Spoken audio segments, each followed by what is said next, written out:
He's finally made it back from the land of Israel, where he spent several months filled with joy, it sounds like, but we so appreciate him doing this class. I think we're continuing more today with the book of Nehemiah. So let's just jump right in. Rabbi Ingber, we're going to turn the class over to you, sir.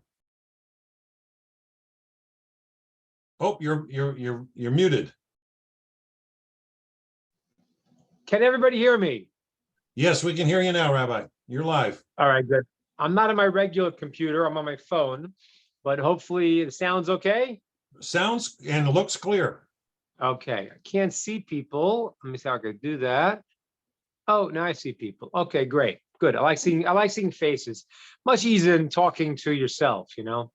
So okay, 1 second. Yeah, great. All right, hi everybody. How are you all doing? We're good. All right, great. So we're going to continue the book of Nehemiah, or as I got to get you saying in English, I say Nehemiah. Is that how we say it in English? That's how I Okay. with my Canadian accent. No, it's okay. It's okay. It's good. It's like I have different kids with one of my kids' name is Yecheskel, so I guess that's Ezekiel. I got a lot of ch sounds in my kids' names. I bracha, Yecheskel. It's like a little bit hard sometimes for people to say that. That chet sound in Hebrew is not commonly done. So Nehemiah, I guess, is easier to say than Nehemiah. So anyway, all right, we are in the middle of the second chapter in Nehemiah, and it's interesting because we are actually, I was in Israel, and sometimes the Torah portion reading is not exactly the same because there was a 2-day holiday in America, only 1 day in Israel. A lot of reasons for that. We'll explain maybe some other time, but the holiness of Israel, you can do it in 1 day. In America, outside of Israel, some holidays require 2 days.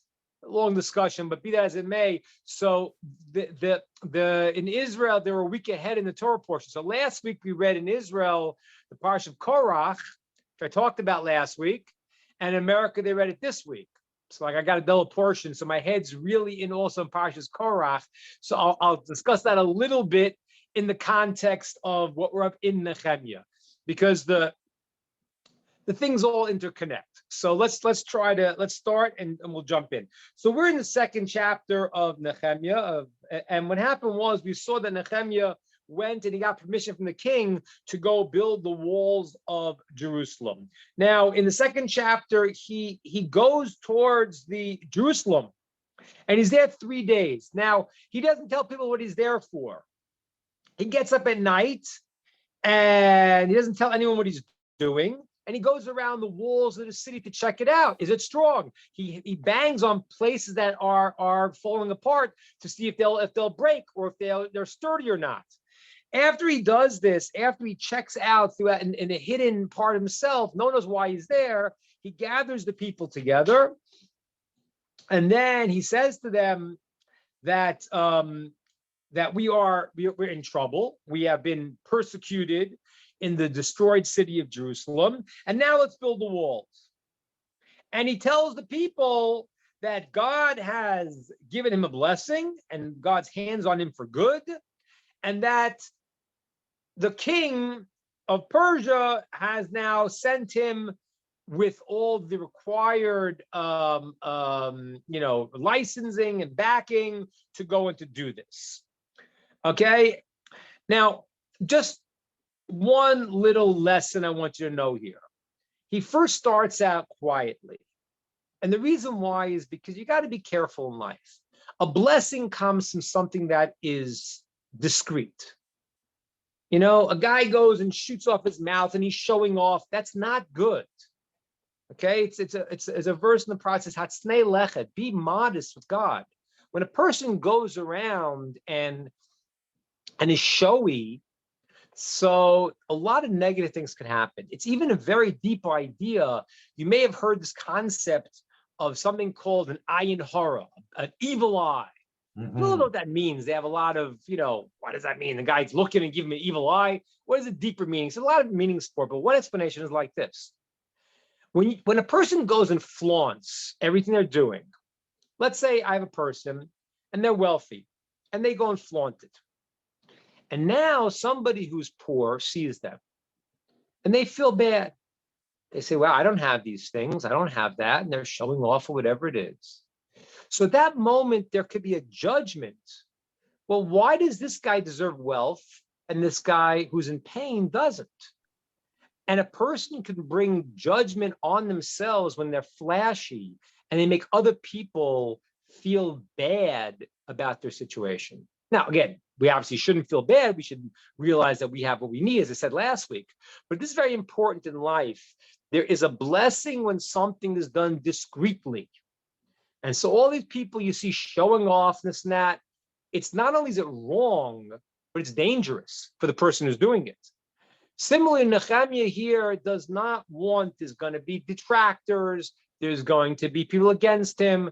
He wants to set everything clear before he reveals what he's going to do. So he starts out discreetly, and now he tells the people, okay, we got it in order. We're going to build the walls of Jerusalem. And he was right, because the people right now, the enemies, in verse 19, chapter 2, the enemies get very angry. Okay? And they said he's going against the king's will, which he was, as we talked about last time. Okay? And Nehemiah answers them in verse 20.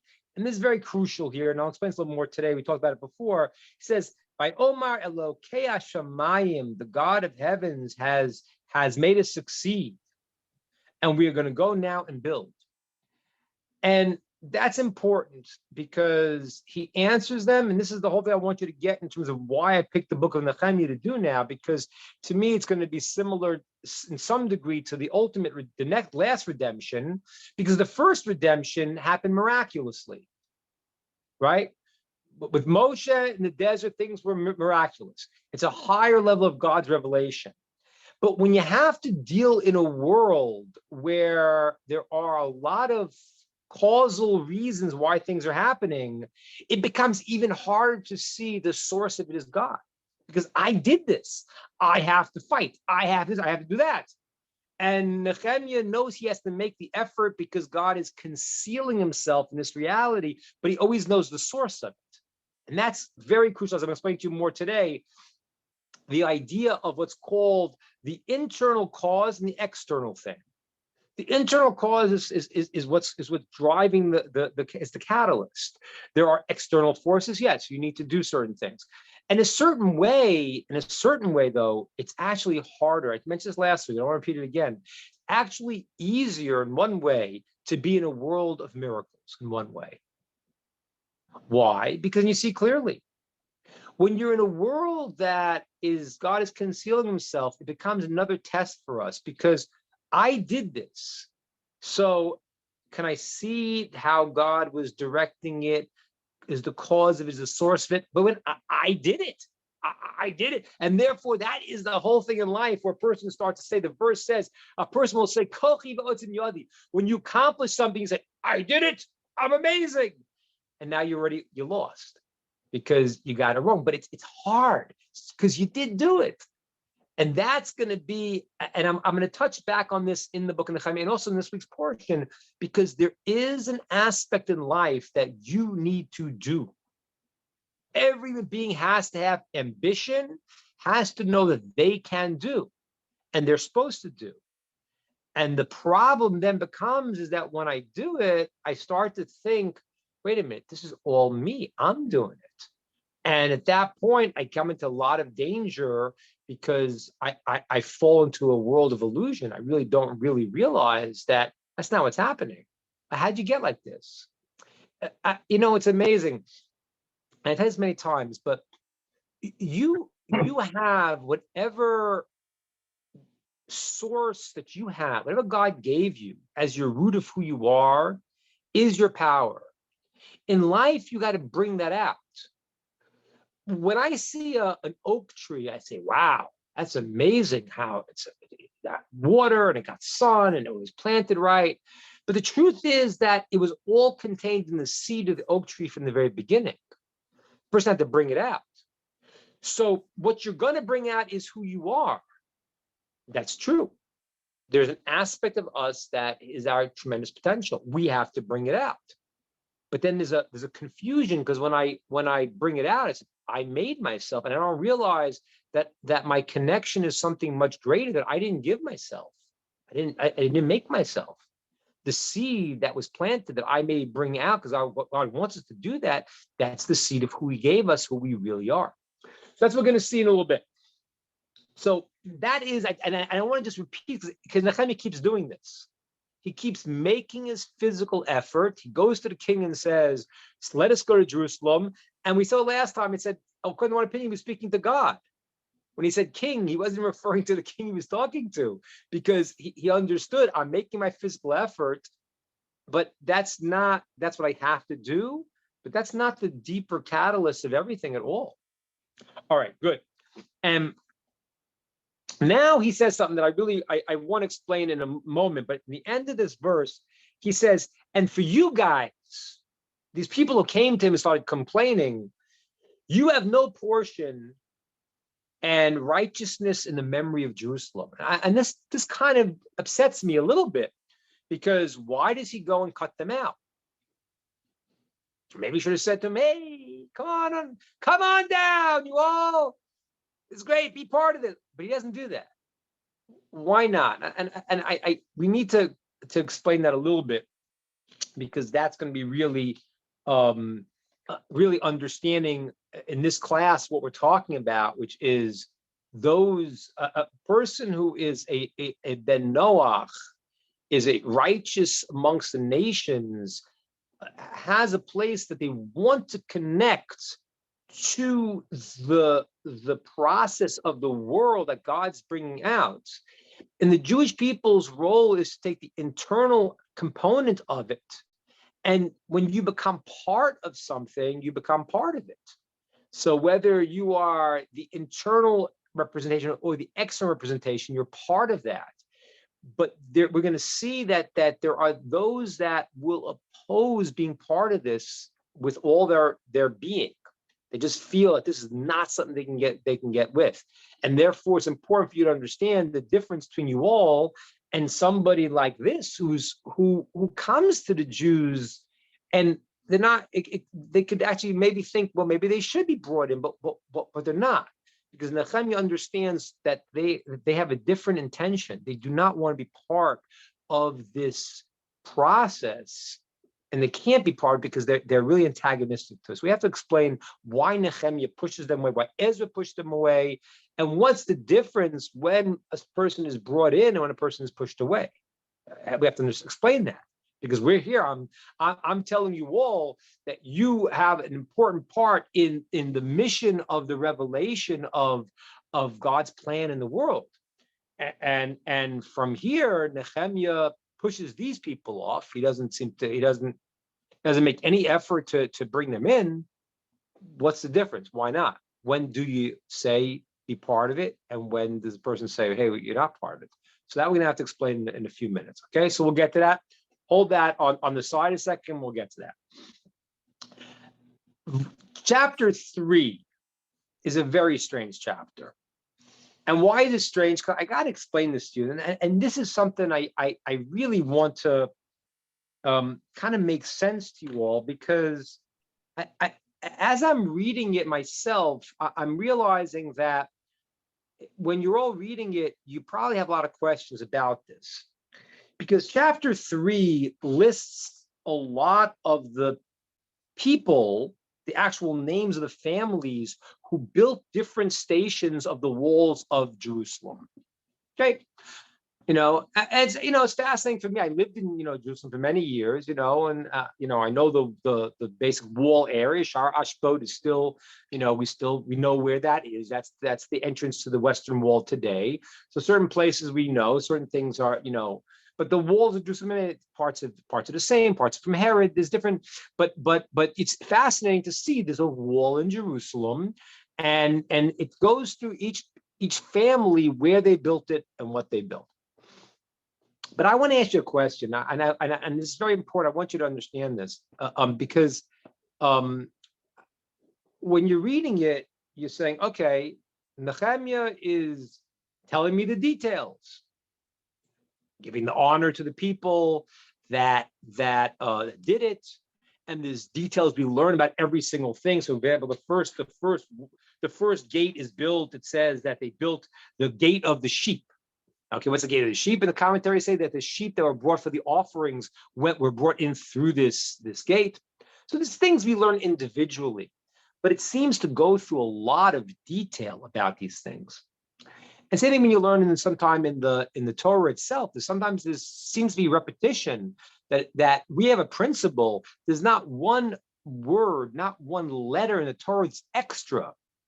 And so you're reading, just saying, why do I need to know every person? What does that help me? Okay, so I can learn lessons from the things, but what is it?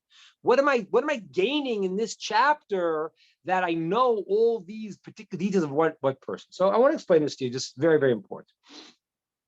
There are 3 areas of the written Torah called the Tanakh. Why is it called Tanakh? The first one is called Torah. That's the 5 books of the Torah. The second one is called Nevi'im, that's the prophets, okay, the 8 books of the prophets. And then there is the Ketuvim, the writings, okay? Now, what is this breakup of the 3? What is the difference of these 3 type of books? Very, very important to understand. I'm gonna give you a basic understanding, and I'm gonna teach you a very, very deep lesson to understand where this goes. By the way, I don't see any people. I see a lot. So if you're available, if you're taking care of something, you need to just, take your screen out, that's fine. But I'd love to see your faces. I see Sandy's face, I see David's face, I see Rod, it's good. But if anyone is able to show their faces, please feel free. Yeah, that does help the teacher, that's for sure. Yeah. I'm like, if you're not, don't worry about it. If you are, great. So now let's understand the difference. The Torah, the 5 books of the Torah, is God speaking through Moshe. It's a dictation. It's God's words. Moshe is not there. Nothing to do. He's not there. It says God is speaking through Moshe's throat. He's dictating to Moshe what to write. Moshe is, and that's why it's fascinating, because Moshe is the one to bring the Torah.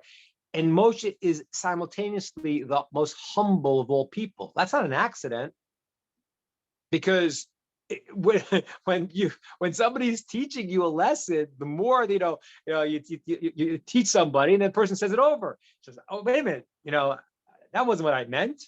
Yeah, because you mixed in your interpretation. I heard the class, and the rabbi said that. But really? Because now you have our translations. Moshe, to be the conduit of the Torah, you cannot be there. Moshe is the humblest. It's God's word. Everything is contained in the 5 books of the Torah. I mentioned many times, this is why you have to understand every religion who agrees on one point, that the Torah is true, but it changed. It's nonsensical, because it says it can't change. This is what it says very clearly. Lo sigra, lo tosif. You can't change one word of it, because it's God's. I think God, the philosophy. Oh, God didn't realize you have to change it late. What do you mean? It's absurd. It's insanity. It just doesn't make any sense. It's incoherent. So this is God's word, and He says it can never change, because everything is in the 5 books of the Torah. Every single thing. And you have to understand something. This is what I didn't really know this. I heard this from one of my students. Told me that apparently, I think the Christians come out with new translations of the Bible all the time, or something like that. I didn't really know that, but it's very, very strange, because that means that you're kind of getting the gist of the words, because you could change it. But in the Torah, if one letter is not there, the whole Torah is not kosher. You can't like have a freestyle translation. Why not? I got the gist of it, because that's not what it is. It's God is taking the infinite and putting it into finite letters. That's not, you have to understand what the Torah is not a book. It's God taking the infinite wisdom and putting, and therefore every single letter will combine in what's called gematria, numerical values and deeper meanings, and it's endless. I gotta tell you, I just want you to understand this so you have the appreciation of what you're looking at. Because when you read the English translation, you won't understand it. But this concept you have to understand. I mean, like I'm learning things. We started a new school in Israel, learning the mystical, mystical not a bad word, the inner wisdom of Torah, a lot of the Kabbalah. You don't understand the whole Torah is the whole everything is in the first word. Like it goes on endlessly. There's entire books, volumes on the first word, flipping it around, spelling new words, new letters, combinations. So everything is there, and you can't get a translation or change it because it's not about the concept. It goes on every level of understanding. So a letter is here. This word combines to this. This word means that. It means on one level, it means at another level, it means at another level. So you're learning it on level A, and then you could read the same words on level B, and it could be it's correct on the basic level, but it's an allegorical meaning, a mystical meaning, and everything else that's contained in the books of the Torah. So the 5 books of Torah is God speaking. The prophets, there are many prophets, I told you. There were over 1 million prophets in the land of Israel. There were prophecy schools. The prophets that we have are prophets that were needed for the future. There were things that were going to teach people, exhort the people, not just for their local time, but for generations. Okay. And that was the canonization of the Torah, was the men of the Great Assembly who put the other books of the Tanakh, of the prophets, into the what's called Tanakh. They weren't talking about, oh, hey, we got a prophet, let's put it in, because there were a lot of prophets. But the prophecy that a person might have had, it was maybe for their own personal life, or for their friend's personal life, or maybe even for the entire people for one period of time, but not that's something relevant for later. So those were not included, only the prophecies that were needed. Now, the prophecy cannot add anything to the Torah. That would be heresy, it would be insanity. So what the prophets are doing is they are revealing things that are hidden in the Torah, and they're now using it to teach the people certain things that are relevant for them and the future, but it's all contained in the Torah itself. Now, the way the prophecy works is like this. I mean, more or less. I'm not saying the whole thing because I'm not a prophet, so I've never had prophecy. I don't know what it is, but God will show the vision to the prophet, and the prophet will be translate what he sees into words. Now, the words that he uses have to do with who he is as an individual. So the words are given to him from his vision, but the words are connected to his unique nature and his speech patterns. So, for example, the prophecy of Isaiah and prophecy of Ezekiel sound very different, because Ezekiel grew up in the king's court, and Ezekiel grew up in a village. So Ezekiel, vision he saw, and the words came to him as the explanation of it from God, but he's a receiver, and his receiving quality is not there like it was by Moshe. By Moses, not there. It's nothing to do with him. By the other prophets, they are receiving it, and it's transmitted through them. So their language, their level is affecting the way the word will come out. Again, it doesn't mean that they can say whatever they want to say. They don't. They have the prophecy, and it's coming through them. But the language will be different for this prophet or that prophet, that God will choose to use him as a vehicle of the receptacle for the vision and the interpretation of the vision. That's the prophets. What we're doing now is called the writings. The writings are maybe harder to understand, but the writings are very fascinating. They're done with what's called Ruach HaKodesh. Ruach HaKodesh means, there's no good explanation, divine inspiration. So, this Maimonides seems to say that although prophecy is not in the world, Maimonides seems to say that this divine inspiration, a person can sometimes still attain this. A sage can attain this, where they can say something. I'm not in the level of the Tanakh, obviously, but a person could say something, and he's so connected with God and his wisdom, his understanding. He says some words, and they contain in them a deeper level of connection that is beyond just the words that he uses. So the books of the writings. So when King David writes Psalms, it's not, oh, King David's a great songwriter, he's number one, and number two is Bob Dylan, and three is Paul. No, this is not, yes, Bob Dylan, Paul Simon, great songwriters, nothing to do with King David. King David's songs are an expression of the deepest level of reality that he was so connected as he wrote these Psalms. He's teaching us endless lessons that were contained in the words, because he was like a conduit, but not a receiver. He was like a conduit who understands something, expresses it, and when he expresses that, it's containing infinite times more wisdom than what the words he said, because he's connected to the source as he's saying them.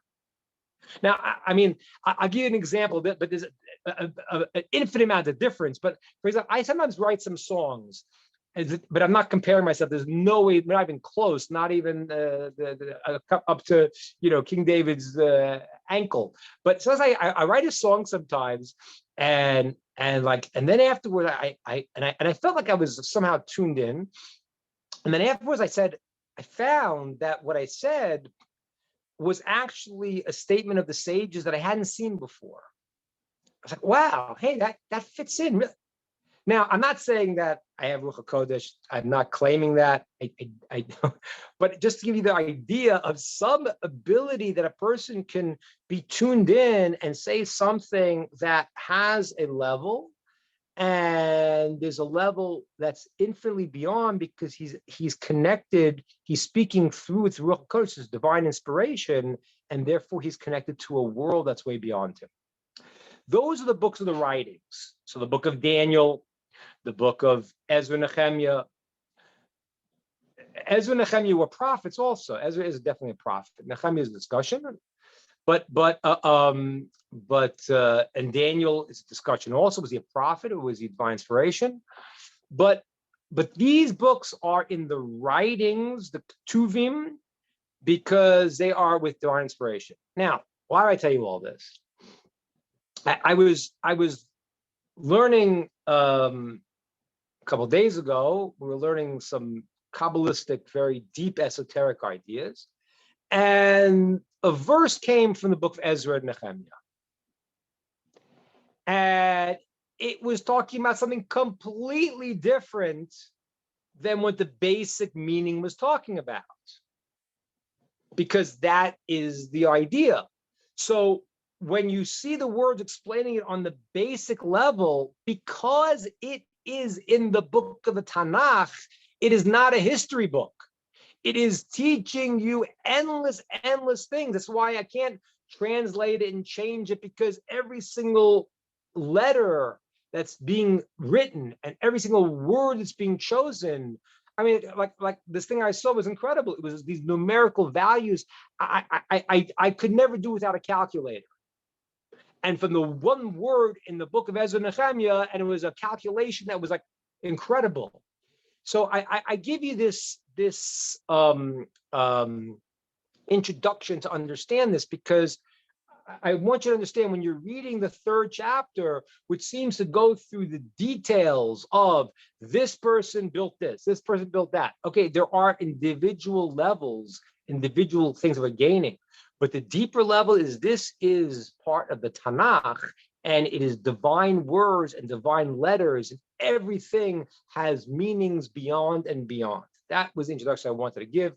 I want to take questions, comments on that a second before I go on, because I just gave you a lot of information. So questions, comments, thoughts, ideas on what I just said. Does that mean it was so clear or so unclear? What does that mean? No, it's very clear. Really good. I like this. Go ahead. Okay, very good. So that is the third chapter. I'm not going to get into the particulars because the basic level, we see, who's building what, and we know where, we know who the people are, and there are points for these things. We actually, in the book of Ezra, when he records, the names of people, because we know, like I just had it, as you know, I did I told you last week, the day I left from Israel, we did the mitzvah pidyon ben of redeeming my daughter's firstborn. So the first thing you do is you have to go to a Kohen, because what happened was when God saved the firstborn Jews and killed the firstborn Egyptians, so they were all dedicated to God.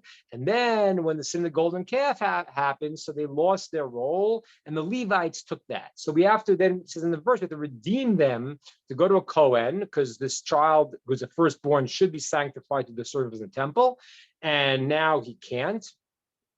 And so you have to go and redeem him. So you have to go to a Kohen. So when we go to a Kohen, we ask the Kohen, certain people have a status of a Kohen. Some people can trace their lineage back all the way to Aaron.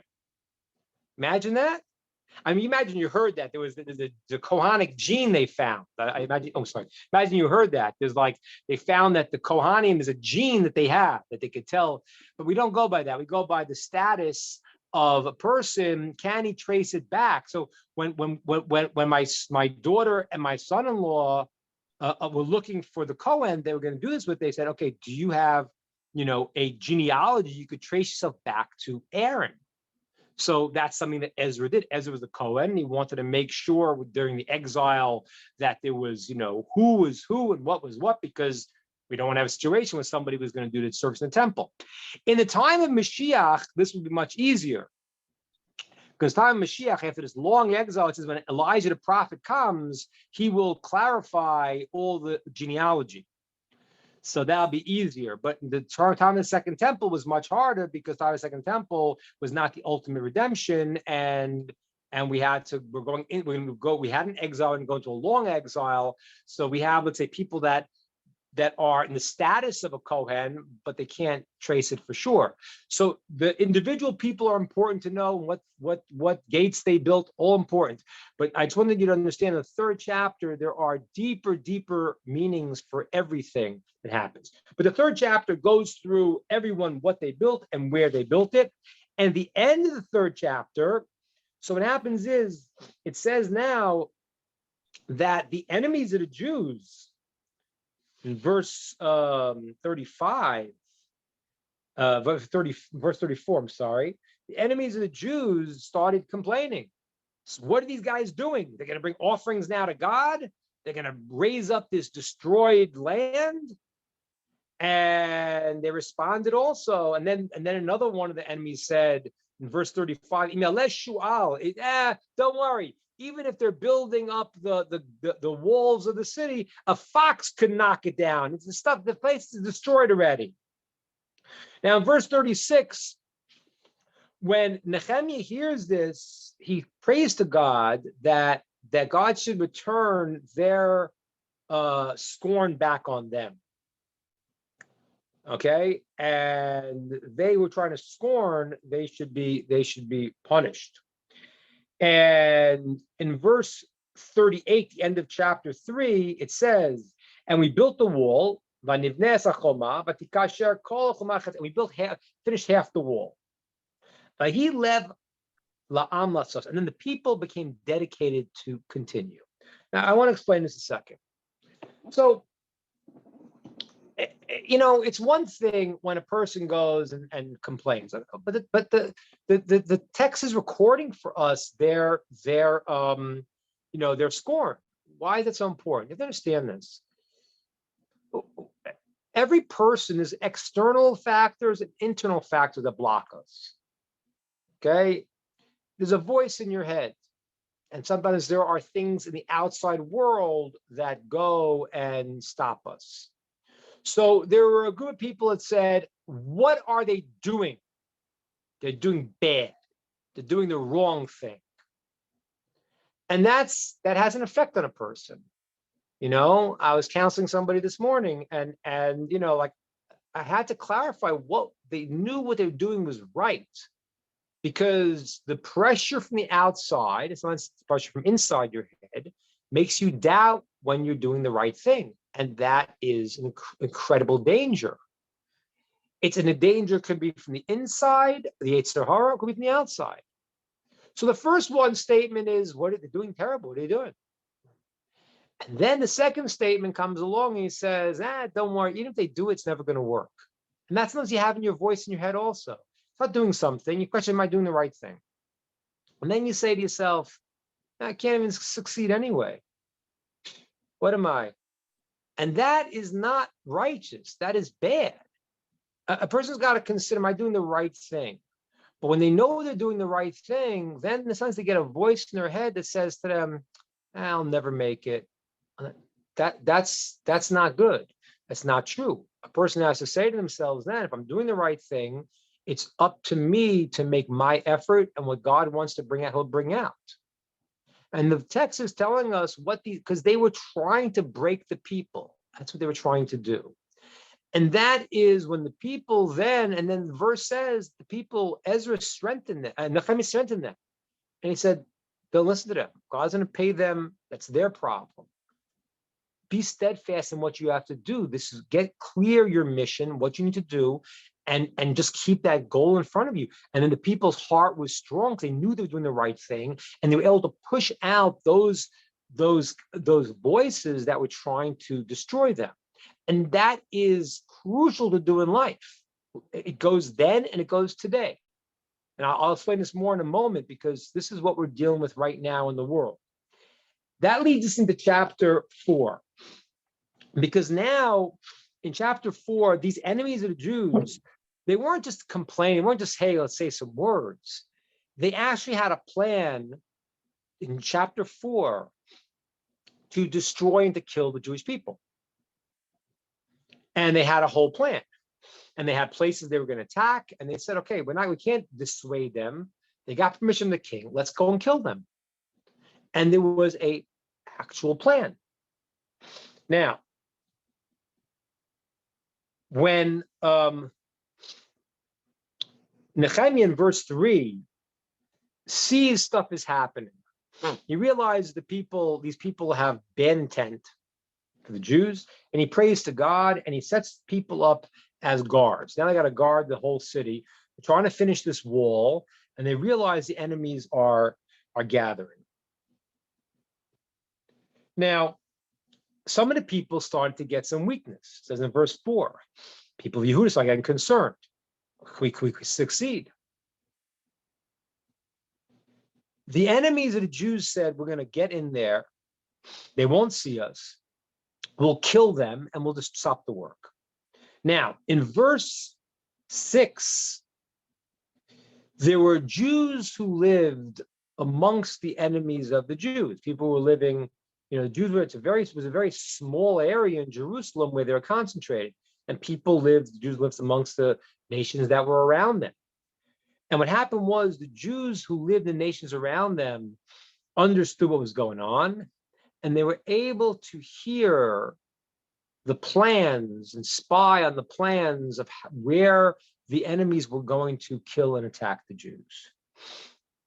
And they went in verse 6, and they revealed to Nehemiah and to the people what their plan was. When Nehemiah sees this in verse 7, he went and he set up people to hide, to be able to ambush them when they try to catch us. And he created a whole system where they were able to gather together and to defend against the people, to undo their plan to kill the Jews, to stop them from building the walls. Okay, in verse 9, when the people hear it, okay, the enemies realize that they've been found out. Okay, the people start to go back to the work, but now Nehemiah already says, okay, we got to be careful. He sets up a whole system where he has some people working, some people guarding. There was a period of time we had people working with one hand and guarding with the other. So until this is done, this is a hard task, because the enemies are trying to go and to kill them. And they have beaten them on the first level by being told by their brethren where they plan to attack. And now the rest of the time that they're building, they got a sword in one hand and they have a hammer in the other. Okay. Now, that's going to continue throughout chapter 4. Okay. Now, I want to use this to get back to the question I asked before. Why did Nehemiah not take these people and make them part of what he was doing? Like he said, no, you have no part in this. And the answer is because he understood who they were. He understood who they were. He understood that these people were not people who were willing and able to be part of the Jewish mission. If he would have seen in them any sense that they want to be part of God's mission in the world, and this is what we have to share. I got to share with you, because God's mission, as we said many times, it's for the entire world. As we say in the prayers in Yom Kippur, Rosh Hashanah, everyone's going to put their one effort in to serve God, every creation in the world. God loves all his creations. God did give a mission for the Jewish people that they have to do. They have to be a catalyst, an internal catalyst. And whoever wants to connect to that is part of that mission. But there are people who say they want, but they really want the opposite. And that's what Nehemiah saw. He saw these people, yeah, we're going to kill us. I mean, I don't mean to sound paranoid, but we have it in our Haggadah. We have a verse that says, in every generation, there is someone that wants to destroy the Jewish people. Okay, so you saw Hitler, you saw the Cossacks, the freedom-loving Ukrainians. That was a political shot on the side. Okay, so the Cossacks, you saw everyone. I can go Spanish Inquisition, it's on and on and on. So we have those we know, but what we don't realize is in every generation there is somebody cooking something. So, like, what is the Iranian deal? What's that about? What was the goal? What is happening there? So you can't be fooled by the politics, because like it's fascinating to me right now. It's like the people who like I said to you many times, I've never seen a situation where the people who are the biggest Nazis call other people Nazis. You don't agree with what I said. How could you say that? You're questioning the vaccine. You're a Nazi. Like, what?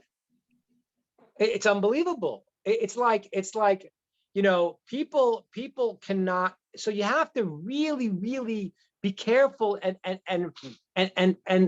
see right now there are people with agendas who are coming off as they are super righteous, and they're really not.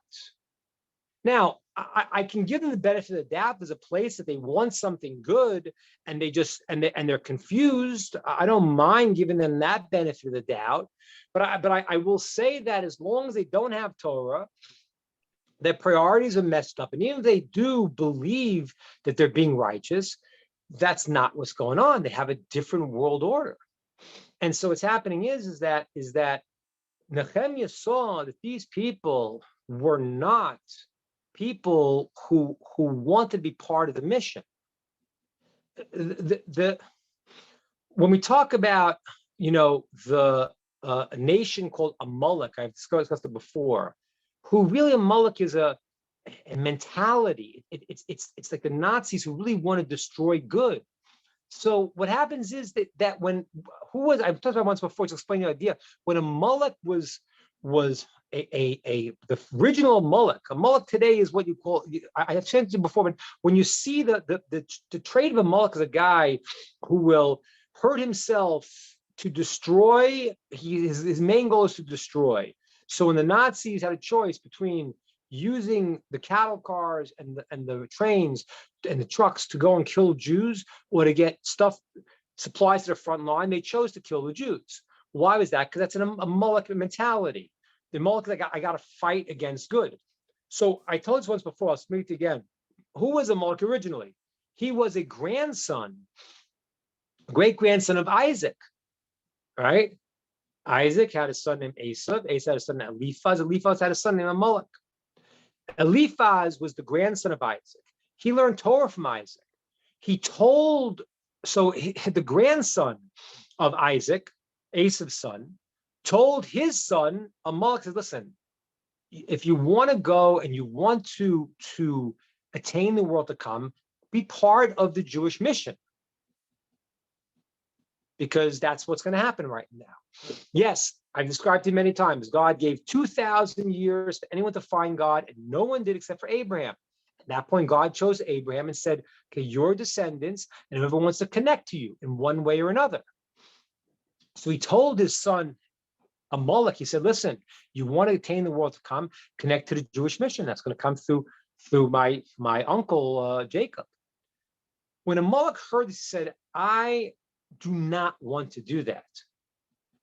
I will not be second fiddle, and my goal is to destroy them. And so for those who have an inability, for whatever reasons, to want to be part of God's mission because it hurts their ego, it hurts their thing, whatever the rationalization is, whatever the internal mechanism that blocks them from being part of this, so they may say nice words, but as you saw in the story of Nehemiah, they're ready to kill him. They're ready to kill the Jewish people. Yeah, come on, let's be part of this. No, that's not your goal. Your goal is something else.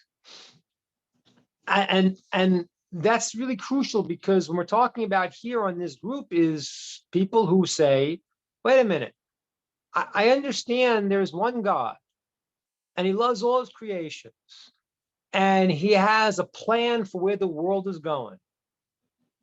And I want to be part of that plan. And it's very, very, as I said, it's very, very fair. Somebody comes and says, listen, I want to take on the 613 commandments.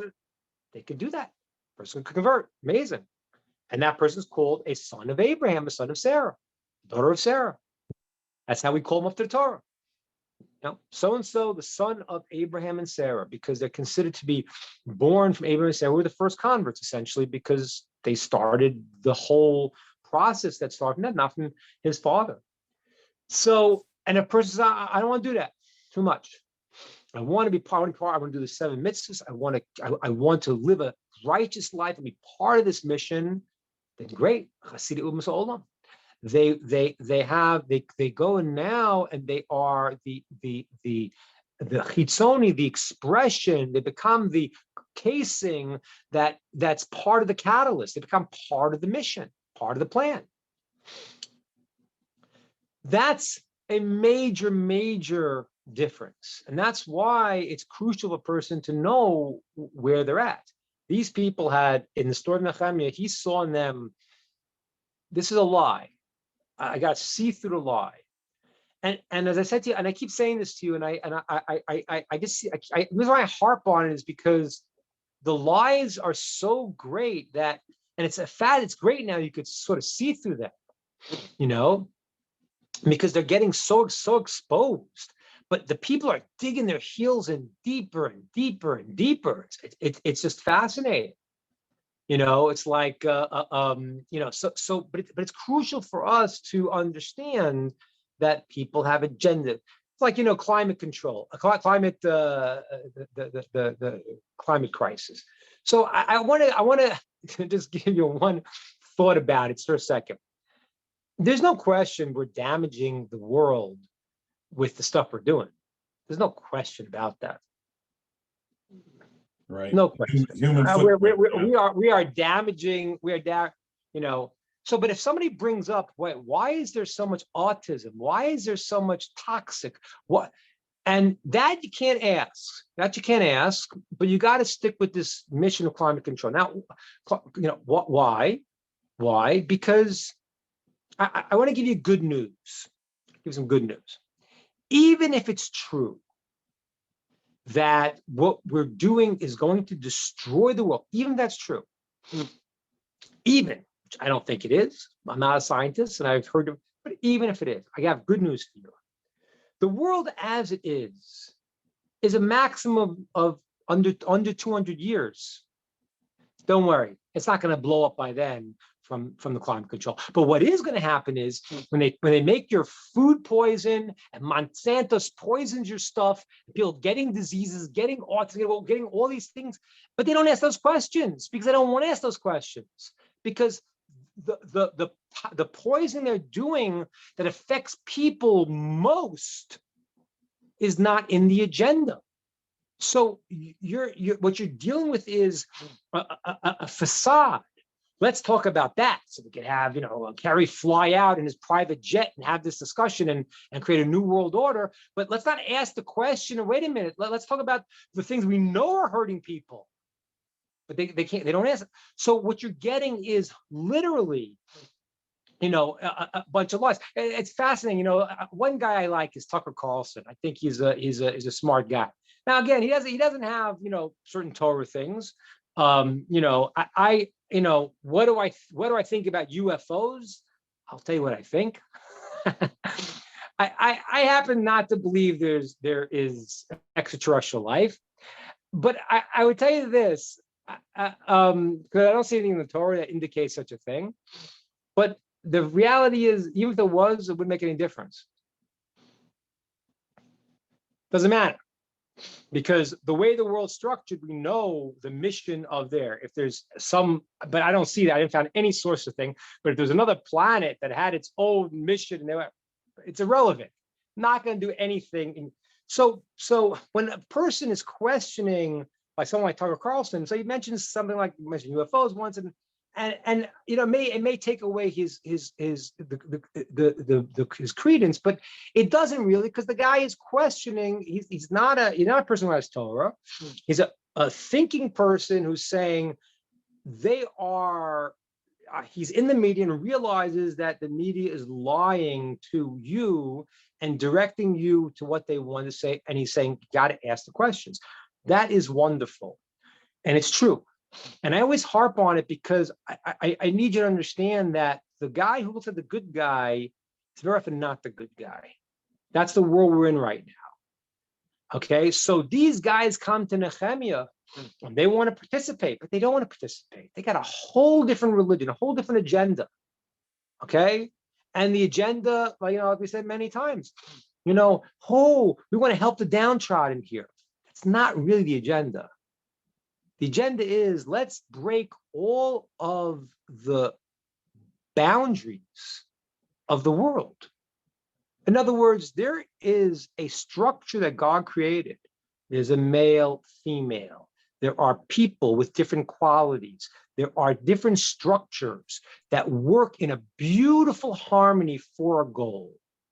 So the modern story is we're defending the underdog. But that's not really true, because America, as it was built, was, okay, listen, you could do what you do.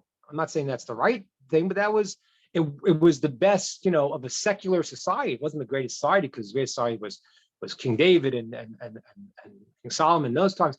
But as far as a secular society, so listen, we want to have basic morality, and we have rights to protect, and you want to do something, your own thing, do your own thing. But now it's not about that. So it's not about defending the people who are a minority. It's about an agenda. The agenda is, there are no boundaries. There is no male, female. There is no different. It's not. And that is really, in its deepest sense, a rebellion against God. That's the root of this whole leftist movement right now. It's literally a rebellion against God. If you understand communism, one of the central pieces of communism was the idea of atheism. That was central, because God is not going to dictate this person is this, this person is that. Rather, what's going to happen is that we, Big Brother, are going to realign the money. We're going to make it fair because we know what's fair. And fair always meant that the guy who made it up had the most. So the goal may look on the outside, we're defending the downtrodden, And some people might believe that, but that's not the energy of the system. The energy of the system is break the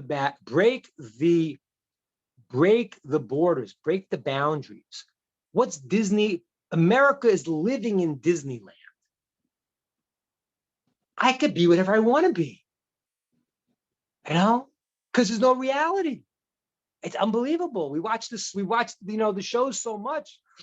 Disney World when it was somewhat wholesome. I don't know if it's wholesome, but somewhat, but now it's turned into like there's no reality. There's nothing. That was the place of Korach. And that was the story here. That's the story connecting back here. What did Korach say? Korach was saying that we're all equal. It really was bringing on this philosophy that says in the Talmud says there are different kinds of people.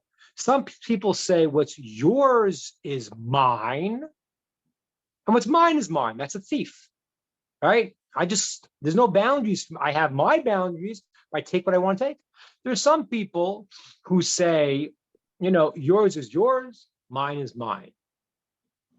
Is that a good person? What do you think? So there's two opinions in Talmud, both true. One is that it's an average person. It's not bad. Some people say, no, it's a trait of Sodom. You don't want to help people. You do your thing, I do my thing. So both things are true. In one way, he's not a thief. He doesn't know kindness. Then there's the guy who says, mine is yours and yours is mine. And that's called a fool, an Amoritz. Now, why is that? What is he saying? Why does he think yours is mine and mine is yours? What does that mean? What's the point of that?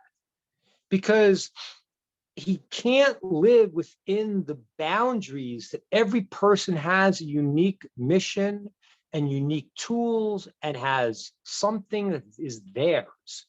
If you can't respect somebody else's boundaries, there are no boundaries.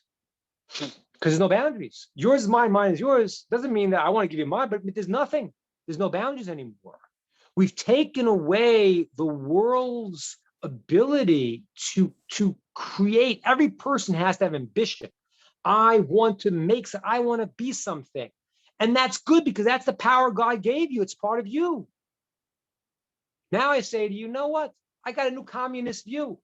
I got my friend Bernie Sanders here, another mistaken Jew, who's going to go in now and tell you, listen, no, yours is mine, mine is yours. What? Why? Because there's no boundaries. So why is anyone going to do anything? Every time communism failed, because why should I do it? There is nothing of mine, nothing of yours. It's all just lost. The righteous person, it says, can say, yours is yours. I respect your boundaries. And mine is yours, meaning that I'm able to give you from mine. I'm able to expand my boundary to include you, but I respect your boundary. That's a righteous person. I always tell you, people misunderstand the idea of love. To love your neighbor like yourself in the highest dimension. There's a few dimensions, but the highest dimension is not the idea that I'm selfless, because no one's selfless. When a person has a threat to their lives, their instinct will be to save their lives, always, because God made you like that. The greatest person you can become is to expand yourself to include beyond yourself. You have a spouse, you have children, you have a community, you have a world. So you see yourself not as this little limited person, but I can give to another person because I see that I'm connected to them. So yours is yours. I don't want what's yours. That's your place. I could take mine and expand it and work it with you, because I could see myself as being beyond my limited space of I'm fighting for the little slice of pizza. There's only 8 slices. What am I going to do? No, I don't believe that. I believe that God brings into the world and it's not limited. But you look at the world, you say, there's 8 slices, there's not more. He gets 2, I'm getting less. Okay, that's not called blessing. Blessing is God can give everyone, and everyone gets what they need. Korach came along and said that there are no boundaries. We're all equal. I mentioned that last week. And what he was doing with that was breaking the boundaries of life. That's literally happening today. Today, the movement is another Korach version. Now, where's Korach? Korach says he is in a spiritual punishment world. And he screams in this world, Moshe is true, his Torah is true, and we are liars. Which means Korach is going through a spiritual punishment to realign his brain, to understand that what he was saying was not coming from a place of truth. It was coming from a place of lie. Okay, why are these people saying what they're saying? It's not because they can, because you look at every communist system. It always ends up the guy who's saying it ends up being rich and everyone else being poor because it's not honest. It's not what it's about. The quality of peace is not breaking the boundaries. It's understanding that everyone has a unique mission. Everyone is a unique person, a unique station in life. And peace, shalom, means that they can interact as one whole. The blurring of things to say, everyone should have the same is not peace. It's nothing. It's foolishness. It just breaks the boundaries and it's motivated by something else always. Because every human being has a place in them where they have something special they should want to do. Right? Everyone should have an ambition, say, I am this and I want to achieve. And once you take that away, it's got to be a different agenda because it's not you anymore. That was Korach's flaw. He didn't understand that everyone has their station, and that's not, the boundaries should not be blurred. They should be interacting, that this person is this quality, you have that quality, and somehow you can combine together to go for a greater purpose and become a whole. Now, I want to share with you something I wasn't fully, I wasn't dishonest with you, but I didn't tell you something last week. And I wanted to tell you now this other part. It's a little bit inconvenient, but I really want to share it with you because I want everyone to understand what we're doing is important, but understand it as it is. I mentioned to you last week that Korach, how did he make this mistake? So one thing is he thought the Jews already reached the level of the time of Mashiach. And I quoted you a verse in the book of Jeremiah that said that in the future, everyone will know God. It'll be Mala'ar's Deis Hashem. The entire world will have knowledge of God, like the waters fill the sea. And that at that point, Korach has some validity to his claim. Because at that point, once the knowledge of God is so clear, you might not have, the stations will all change. And that's why Korach made his mistake. He said, oh, we're already there, and that wasn't true. But I want to share with you something very, very important because it has to do with Noachides very, very much. Based on that verse, the Midrash asks, it says, according to that, so if the Mashiach is going to bring bring in the time of understanding, so, and when we get to the time of understanding, everyone will understand God equally, apparently. So who is the Mashiach going to teach? And the Medrash says he'll teach the Noachites, teach the nations. And this is very, very important. And I want to share with you, in two sides. I want to strengthen your resolve, but I want you to, at the same end, I want you to understand there's a certain process. So the wisdom of the Mashiach, which would be the pinnacle of the Jewish people, he will then have to spread that out and teach that and expand that to the world. So this is what I was saying earlier.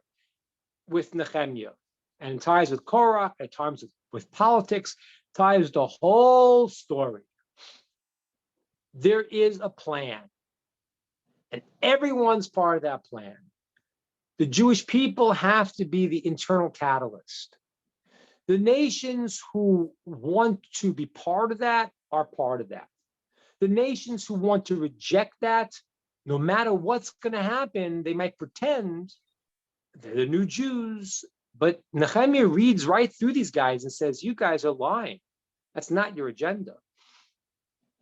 There is a place when the world will come to clarity. And at that point, the stations of the world will change, but not in the same way that Disneyland has created it. Be a new structure of knowledge of the world. At that point, the wisdom will come out from Jerusalem and from Mashiach to everyone in the world to be part of this mission. And so therefore, it's crucial to know yourself, to know what your role is, and to choose to become part of God's plan. And with the proper humility and the proper dedication and love. And then I know Nehemiah would say to you, come join us in building of the walls of Jerusalem. Okay, questions, ideas, comments. Okay, I got an amen. Yeah. It's very good, very good. Very well said, Rabbi. Thank you so much. Beautiful. Does anybody on YouTube or Facebook have any questions? Feel free to type them in the chat box right away.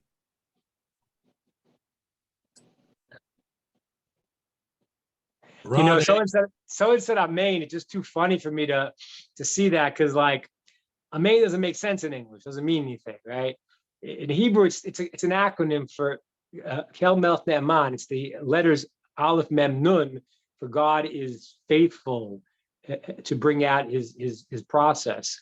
And the Aleph is the mind, the Mem is the heart, and the Nun is in Hebrew, the Nun, it brings out into reality. So when you say Amen, what you're saying is that what I know and I feel to be true should be brought out in the world. I affirm that this is the truth.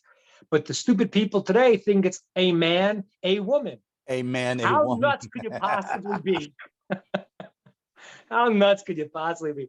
At least go and say, what does it mean? You know, like say, what is, at least ask somebody who knows, what does amen mean? Don't come with these idiotic interpretations.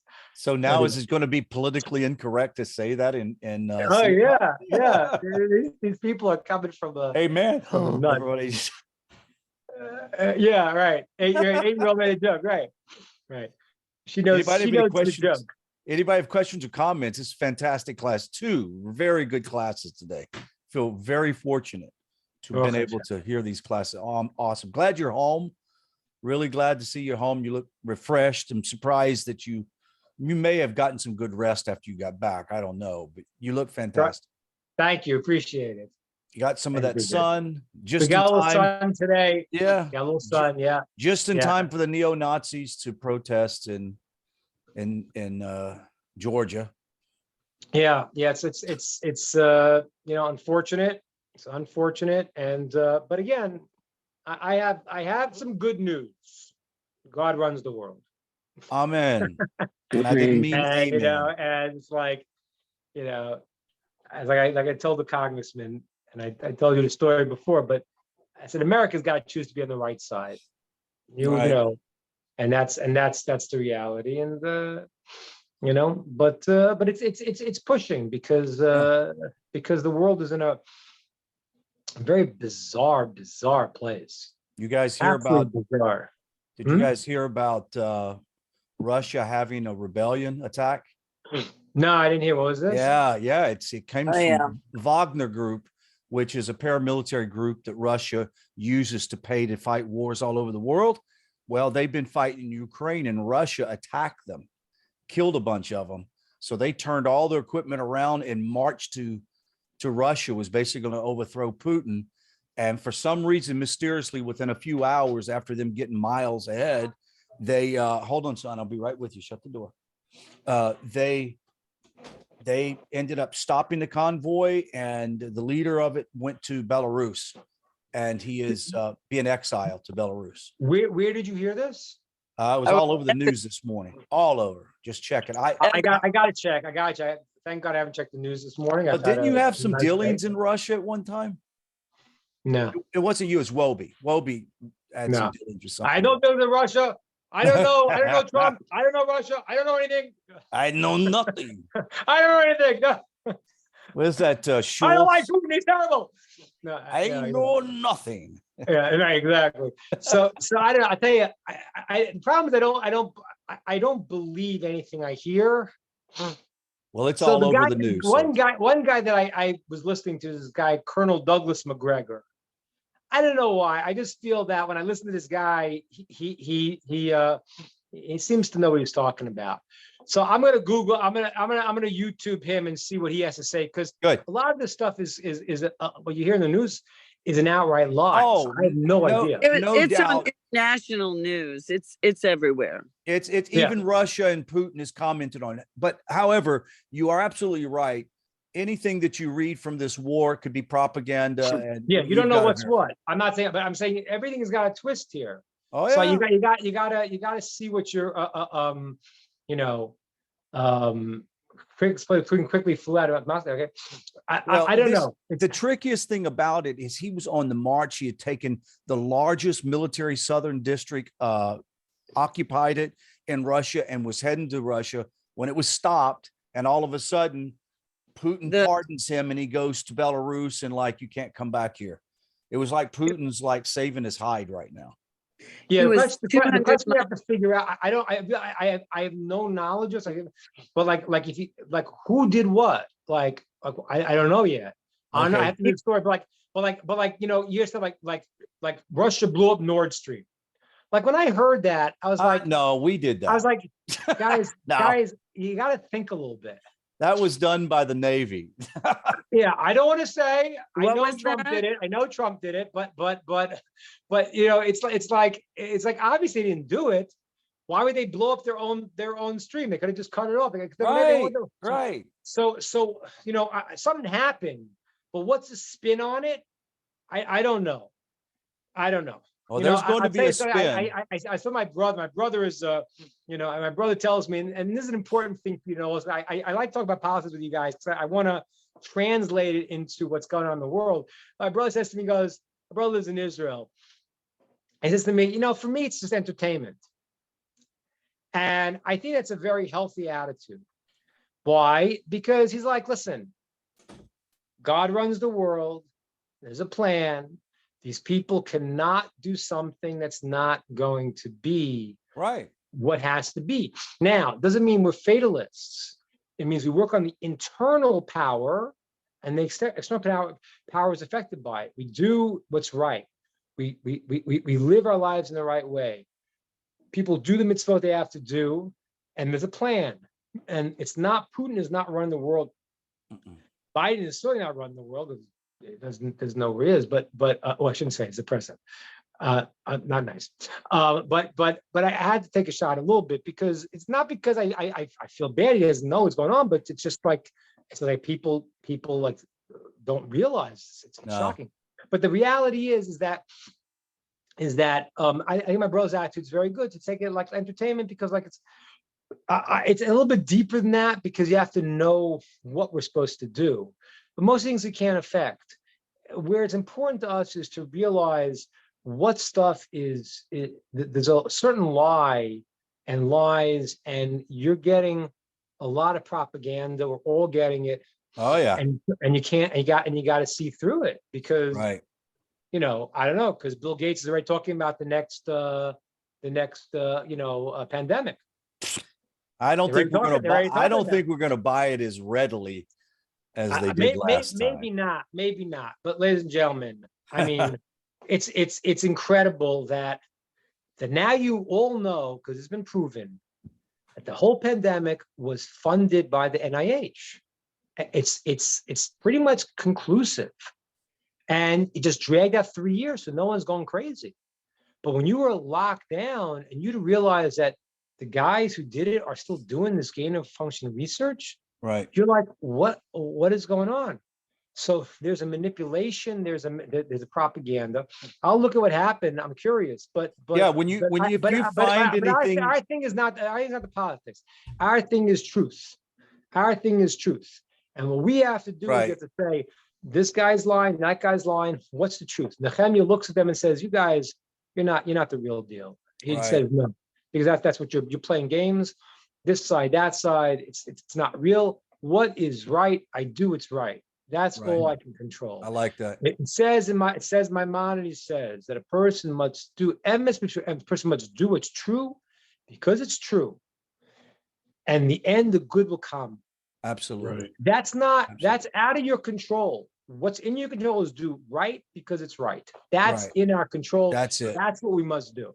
Rabbi, is that a good spot I can end? That's a good spot we can roll out. Live broadcast. Okay. Yep.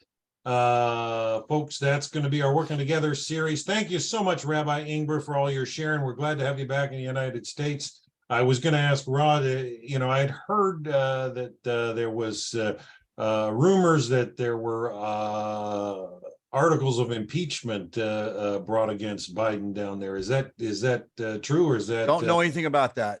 I thought it was brought up in the House last week. It may have, but I've been in the dark too. Yeah, it is. Two people are bringing it, but it's not going to go anyplace. Nah. Two people are bringing it. Yes, there is. It's being brought, but again, it depends on. In America, if you listen to two different, I sometimes do it just to see, and it's worthwhile to do it. Listen to this news station, and then listen to another one, and you'll see you're living in two different countries. Oh yeah, and if you ask, would that put Kamala Harris or what's her name? Would that put her in as president? Yeah, that's one of the reasons nobody wants to impeach her. Oh Lord, from the frying pan to the fire, right? It's okay.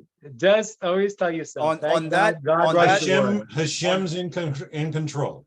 On that That's horrible right. There's no before the clear way first. to see it. There's no clear way to see it. You look at what's going on. You're saying these guys certainly aren't running.